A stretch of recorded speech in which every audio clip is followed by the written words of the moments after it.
నీతులు నేర్పాల్సిన కర్మ దానికేంటండి? దాని పుట్టుకలో నీతి ఉంది, దాని తోకలో విశ్వాసం ఉంది, దాని అరుపులో పౌరుషం ఉంది. ఆ పాటి పౌరుషం కూడా లేని ఎంతలో మా ఇంట్లోనే పడి ఉన్నారు. కాలేజీకి వెళ్ళి చదువుకొని ప్రయోజకులు అవ్వండి అని పంపిస్తే మీరు నాటకాలు డ్రామాలంటూ మా జీవితాలతో ఆటలాడుకుంటారా? చాలా ఎక్సలెంట్ గా చేశారు వెంకటేశ్వర్లో. Welcome back. నమస్తే, నా పేరు స్వప్న. ప్రేక్షకులందరికీ వినాయక చవితి శుభాకాంక్షలు. సంతోషం సగం బలం అంటారు.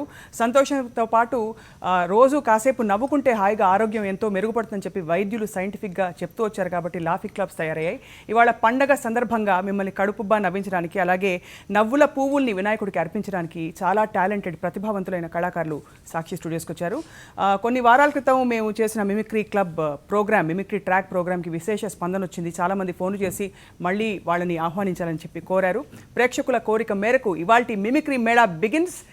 ఇంట్రడ్యూస్ చేస్తున్న ఇవాల్టి మిమిక్రీ కళాకారులని. నా లెఫ్ట్ సైడ్ ఉన్న వాళ్ళు నీలకంఠ గారు, విజయవాడ నుంచి వచ్చారనమాట. నీలకంఠ గారిది చాలా భిన్నమైన విచిత్రమైన నేపథ్యం. లాస్ట్ టైం మనం మాట్లాడుకున్నాం. విచిత్ర నేపథ్యం ఎందుకంటాం అంటే, మామూలుగా కళాకారులు అంటే కళారంగంలోనే ఉంటారు అనుకుంటాం, కానీ వారి వృత్తిపరంగా ఆటో నడుపుతారు విజయవాడలో. కానీ మిమిక్రీ పట్ల ఆసక్తితో ఈరోజు సాక్షి స్టూడియోస్కి వచ్చారు. ప్రేక్షకులకి ఏం చెప్తారు ఇవాళ? ఎన్టీ రామారావు గారి అన్నలకు, తమ్ముళ్లకు, తెలుగింటి ఆడపడుచులకు, సాక్షి టీవీ ప్రేక్షకులకు అందరికీ వినాయక చవితి శుభాకాంక్షలు తెలియజేస్తున్నాను. ఈ వినాయక చవితి పర్వదినాన ఆ విఘ్నేశ్వరుడు, ఆ వినాయకుడు, ఆ ఏకదంతుడు, ఆ శివకుమారుడు. అర్థమైంది ఎన్టీ రామారావు గారు. ప్రేక్షకులు మీ శుభాకాంక్షలు అందుకున్నారు. అలాగే నా కుడివైపు ఉన్నారు విద్రుచారి. Okay, hi. అందరికీ నమస్కారం. ఈరోజు ఈ కార్యక్రమానికి రావడం నాకు చాలా ఆనందంగా ఉంది. మరి సాక్షి టీవీ ప్రేక్షకులందరికీ వినాయక చవితి శుభాకాంక్షలు. ఏంటి, చిన్న బ్రేక్ తర్వాత చిటికలో వచ్చేస్తాను. థ్యాంక్ యూ నాగార్జున గారు. అలాగే అంజన్ కుమార్. అంజన్ గారు టీచర్గా, వృత్తిపరంగా టీచర్గా పనిచేస్తూ ఫీమేల్ వాయిసెస్లో మీరు స్పెషలైజ్ చేశారు. రైట్. నరసింహ నీలాంబరి క్యారెక్టర్. నన్ను క్షమించి నరసింహ, నీ మీదున్న కోపంతో నిన్ను, నీ కుటుంబాన్ని నాశనం చేద్దామను, కానీ నువ్వు నీ జీవితాన్ని. రైట్. అలాగే famous singers voices, music directors వాయిసెస్ని ఇమిటేట్ చేస్తూ స్పెషలైజ్ చేస్తున్న శ్రీధర్ గారు. వృత్తిపరంగా వారు సింగర్ కూడాను. Singer and I work for railways అండి. రైల్వేస్ లో పనిచేస్తున్నారు. రైట్. సో విశేషం ఏంటంటే, అందరూ వారి వారి వృత్తుల్లో స్థిరపడి కూడా మిమిక్రీ అంటే ధ్వని అనుకరణ, ఇది ఎంత నవ్వించే పనైనా సరే ఇట్స్ అ సీరియస్ బిజినెస్. అంటే దీని వెనకాల బోల్డ్ అంతా సైంటిఫిక్ రీసెర్చ్ ఉంటుంది. ఇది ఒక కోర్స్గా కూడా కొన్ని యూనివర్సిటీస్లో మనం చూస్తున్నాం. Welcome to all of you. మొట్టమొదట, ఈ మధ్యకాలంలో ఊర్లని బాగా విపరీతంగా తెగ దత్తత తీసేసుకుంటున్నారు. సో దాని గురించి మీరు ఏమంటారు చంద్రబాబు నాయుడు గారు? డెఫినెట్గా చాలా ఊళ్ళు అందరూ, మహేష్ బాబు, మిగతా కళాకారులు చాలామంది దత్తత తీసుకుంటున్నారు. మన రోసయ్య గారు కూడా దత్తత తీసుకుంటున్నారు. ఆయన ఏమంటున్నారు, ఆయన్నే అడుగుదాం. ఇదిగో దత్తత తీసుకుంటున్నా ఈ ఊరు మొత్తాన్ని, మిమ్మల్ని, నిన్ను కూడా, మీ అందరినీ కూడా దత్తత తీసుకుంటున్నా. ఏమిటి చెత్త ఏమిటి, ఇవన్నీ ఏమిటి ఇక్కడ తీయాలి కదా? అరే పిచ్చి పిచ్చిగా మాట్లాడమాకండి, ముందు ఆ చెత్త క్లియర్ చేయండి.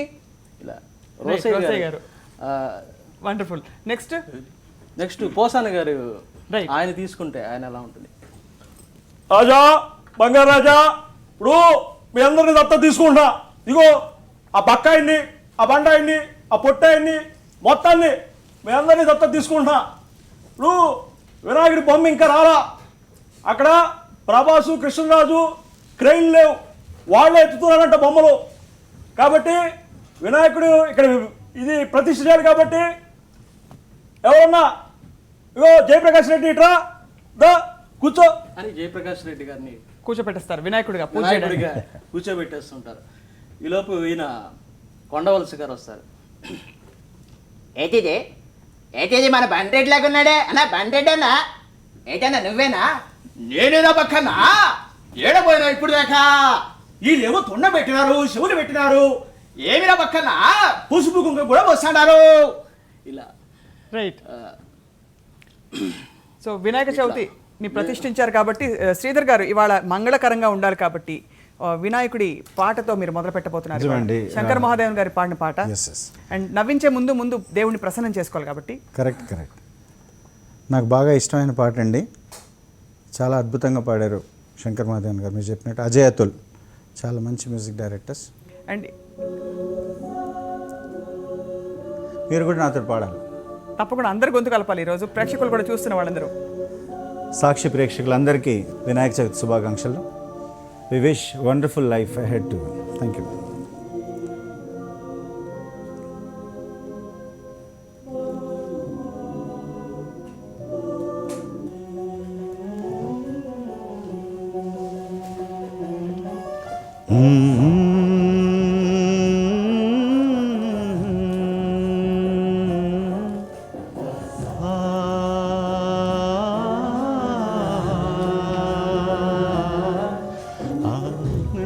नायकाय गणदैवताय गणाध्यक्षाय धीमहि गुणशरीराय गुणमण्डिताय गुणेशानाय धीमहि गुणातीताय गुणाधीशाय गुणप्रविष्टाय धीमहि एकदन्ताय वक्रतुण्डाय गौरीतनयाय धीमहि गजेशानाय भालचन्द्राय श्रीगणेशाय धीमहि एकदन्ताय वक्रतुण्डाय गौरीतनयाय धीमहि गजेशानाय भालचन्द्राय श्रीगणेशाय धीमहि.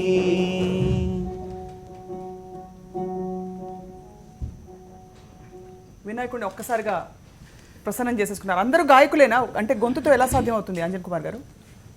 పాటలు అంటే పాటలు పాడడం, గొంతుల్ని మార్చడం అన్నది ఎలా సాధ్యం అవుతుంది? ప్రాక్టీస్ తోటి ఎక్కువ స్క్రిప్ట్ రాసుకొని ఆ గాయకుల యొక్క వాయిస్ కూడా మనకు మామూలుగా వాయిసెస్లో కూడా బేస్ వాయిస్, బ్యారిటోన్ వాయిస్, తర్వాత సెప్రోనో వాయిసెస్ అని 3 రకాలు ఉన్నాయి మేడం. మీరు ఏ వాయిస్ వాడతారు? Female voice? నేను ఎక్కువ ఫీమేల్ సెప్రోనో వాయిస్ని ఎక్కువగా ఇమిటేట్ చేయడం. ఉదాహరణకి సునీత గారు, సింగర్ సునీత గారు.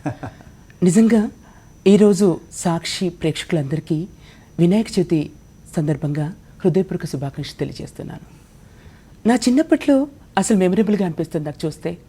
ఎందుకంటే ఆ రోజు మట్టి వినాయకుల్ని అప్పటి నుంచి మేము ఆడుతున్నాం. మా ఇంట్లో నా చెల్లెలు, మా అమ్మ నాన్న, మేము తప్పితే ఇంకెవ్వరు లేరు అసలు. చాలా అద్భుతంగా పిండి వంటలు వండుకోవడం కావచ్చు, ఆ కల్చరల్ యాక్టివిటీస్ని పార్టిసిపేట్ చేసేది. చాలా మంచిగా పాటలు పాడి ఎప్పుడు ప్రైజ్ వస్తుందా అని చాలా ఎంతూజియాజంగా నేను చాలా కష్టపడ్డాను. ఆ చిన్నప్పటి నుంచి అసలు సంగీతం నా ప్రాణం ఉంటుంది. నిజంగా చాలా చాలా అద్భుతంగా పాడడానికి చాలా కృషి చేశాను కూడా నేను. రైట్ గారు, నిజంగా వాయిస్ని పట్టడం అంటే ఒక మేల్ వాయిస్, ఫీమేల్ వాయిస్ని పట్టడం అని చెప్పి ఇంకా ఎవరెవరి వాయిసెస్ని మీరు? ఇంకా మంచు లక్ష్మి గారు, నాన్నగారండి. అసలు చిన్నప్పుడైతే నేను అసలు అయ్య బాబోయ్ నాకు చాలా ఇష్టం అండి. అసలు వినాయక చవితి అంటే చాలా ఇష్టం.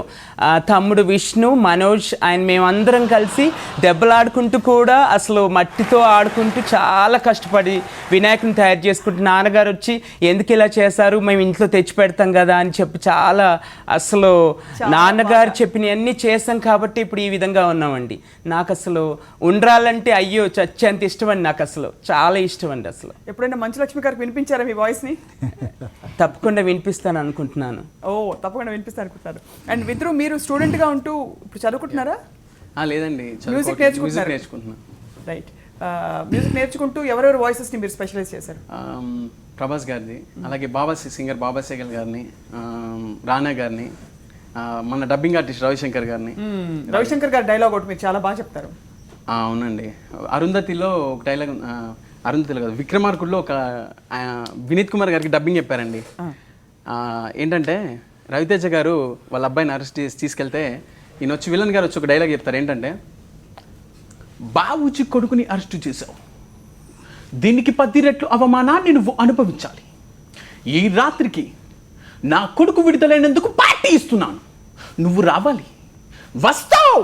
నీ మొగుడు హోమ్ మినిస్టర్ వస్తున్నాడు కాబట్టి సెక్యూరిటీ కోసమైనా వస్తావు. నా కొడుకు చేతిలో నీకు జరగబోయే అవమానం ఏమిటో అక్కడ చూపిస్తా. సంచే జా. సమస్త పాపక్షయకరణం గోగవ్య పంచపాదూతకం సర్వవాది నివారణం శుభం.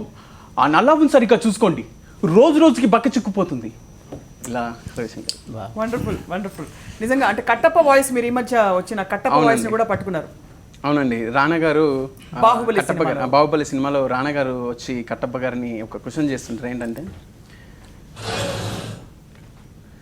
ఎప్పటికప్పుడు నీ విశ్వాసాన్ని చూస్తూ ఆశ్చర్యపోతూనే ఉంటాను కట్టప్ప. నీ మనస్సులో నన్ను చంపేయాలన్నంత కసిగా ఉందని నాకు తెలుసు. కానీ నీ ప్రాణాలు అడ్డుపెట్టి మరి నన్ను కాపాడావు. ఎలా కట్టప్ప? నీ వల్ల ఎలా వీలవుతుంది? సరే, ఏం వరం కావాలో కోరుకో, ఏదైనా సరే. నాదొక్కటి కోరిక ప్రభు, 25 ఏళ్ళుగా దేవసేన అనుభవిస్తున్న శిక్ష ఇక చాలు, విడిచిపెట్టండి. సరే, మాటిచ్చాక తప్పుతుందా? తీసుకో, దేవసేనను చంపి విడుదల చెయ్యి. మరణాన్ని మించిన విడుదల ఏముంటుంది కట్టప్ప? వద్దా? అయితే చావని, చచ్చేదాకా అనుభవించని. Right, wonderful. మీరేమంటారు బాలకృష్ణ గారు, దేవసేనని విడుదల చేయాలా వద్దా? తప్పకుండా తప్పకుండా విడుదల చేయాలి. ఎందుకంటే మరి అది కన్ఫ్యూజన్లో పెట్టారు కాబట్టి దానికి క్లారిటీ ఇవ్వాల్సిన అవసరం కూడా ఉంది. మరి అది ఎప్పుడు చేస్తారో ఏమిటో విడుదల, మరి మాకు కూడా మేము కూడా ఎదురు చూస్తున్నాం. తప్పకుండా ఇస్తాం. మరి ఫ్యూచర్లో తప్పకుండా ఎలా అంటున్నాం అవుతాం, ముందు పోతాం. రైట్, అంజన్ గారు, మీరు ఈ మధ్య ఎక్కువ డబ్బింగ్ సినిమాలకు ప్రాచుర్యం వచ్చింది, లక్ష్మీ గణపతి ఫిల్మ్స్ అని చెప్పి ఇలాంటివి. సో అలాంటి వాటిలో మీరు స్పెషలైజ్ చేశారు, మీ ప్రోగ్రామ్స్ కూడా బాగా హిట్ అవుతూ ఉంటాయి. లక్ష్మీ గణపతి ఫిలిమ్స్ నరరూప రాక్షసుడు ప్రపంచంలోని మొరాకో సహారా తార్ ఎడారుల్లో కంప్యూటర్ గ్రాఫిక్స్ తో నిర్మించబడి అత్యద్భుత బడ్జెట్ తో నిర్మించిన చిత్రం నరరూప రాక్షసుడు. తప్పక చూడండి. మీరు చూస్తున్న దయ్యపు గుంపు అక్కడ ఉందా? పొందా, నేను ఉన్నాను. మీ మాటలు వినిపిస్తున్నాయి. అక్కడ చిన్నపిల్లలు కూడా ఉన్నారు. దయ్యాలు ఉన్నారా? మీ మాటలు వింటున్నాను, నేను చూస్తున్నాను. దయ్య పిల్లలు ఉన్నాయి. మీరు జాగ్రత్తగా ఉండండి, నేను మీ వెంబడే ఉన్నాను. నువ్వు చూసింది చాలా తక్కువగా, అక్కడ ఉన్న చిన్న పిల్లలు మాత్రమే. వాళ్ళ తల్లులు తండ్రులు చాలా మంది వెనుకున్నారు. నరరూప రాక్షసుడు, నరరూప రాక్షసుడు. తప్పక చూడండి, తప్పక చూడండి. రైట్, శ్రీధర్ గారు, ఈ మిమిక్రీ ట్రాక్ లో మీకు ఎలా అనిపిస్తుంది ఇవాళ? అండ్ మీరు మామూలుగా వాయిస్లు సింగర్ వాయిసెస్ ని బాగా. అవునండి, మన తెలుగు ఇండస్ట్రీకి చాలామంది సింగర్స్ వచ్చి పాడారు. రఫీ గారు స్టార్టింగ్లో పాడేవారు, ముద్దు ముద్దుగా పాడేవారు ఆయన తెలుగు పాటలు. నాకు బాగా ఇష్టం ఆ వాయిస్. ఎన్టీ రామారావు గారు బాగా ఇష్టపడేవారు, మన బాలకృష్ణ ఫాదర్. సో దాంట్లో అక్బర్ సలీం అనార్కలి, దాంట్లో మంచి డ్యూయెట్స్ ఉన్నాయి, మంచి మ్యూజిక్. దాంట్లో రఫీ గారు పాడిన పాట మీకు వినిపిస్తాను. తడి ఇసుక నొగేసిన గీతలు అల తాకితే మాసిపోతాయి, ఎదలో నవ్రాసిన లేఖలు, ఎదలో నవ్రాసిన లేఖలు బ్రతుకంతా ఉండిపోతాయి. ఆయన స్టైల్లో వచ్చేస్తుంది అన్నమాట. సో అలాగా అప్పట్లో మీరు మిథున్ సినిమాస్ చూసారండి. మిథున్ చక్రవర్తి సూపర్ స్టార్, బప్పీ లహరి, తర్వాత ఉషా ఉత్తమ్ ఓ పిక్చర్లో పాడారు, వార్దాత్ అని. మా ఆర్కెస్ట్రాల్లో కూడా మేము లైవ్ షోస్లో పాడుతుంటాం. ఆ పాట మీరు బయట వింటే ఎలా ఉంటుందంటే, ఉషా ఉత్తమ్ హీరోకి పాడినట్టు ఉంటుంది, బప్పీ లహరి హీరోయిన్కి పాడినట్టు. ఆవిడ గంభీరమైన బేస్ వాయిస్, సాలిడ్ వాయిస్ అనమాట. I will just show you how it is. Like Usha Uttam